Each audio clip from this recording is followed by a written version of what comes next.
বন্ধুসকল আহি গ'ল আমাৰ অসম পুলিচৰ নটিফিকেশ্যন। আমাৰ চাই লওক আপোনালোকে।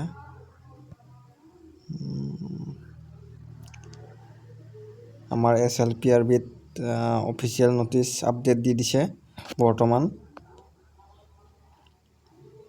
আমাৰ চাই লওক 1/12/2025 নটিচ আহি গ'ল। নটিচখন চাব পাৰে।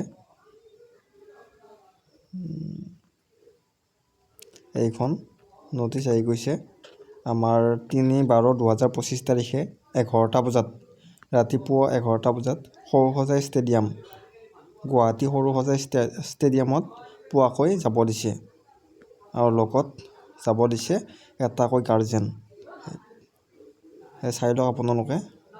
সকলো পোষ্টৰ 144টা ইনস্পেক্টৰ UB, 7 পোষ্ট চাব ইনস্পেক্টৰ, এনেকৈ বহুকেইটা পোষ্টৰ 4th গ্ৰেড 3rd গ্ৰেড সকলো পোষ্টৰে ৰিজাল্ট আপডেট দিছে 11টা বজাত 3 তাৰিখে। কিন্তু চাহ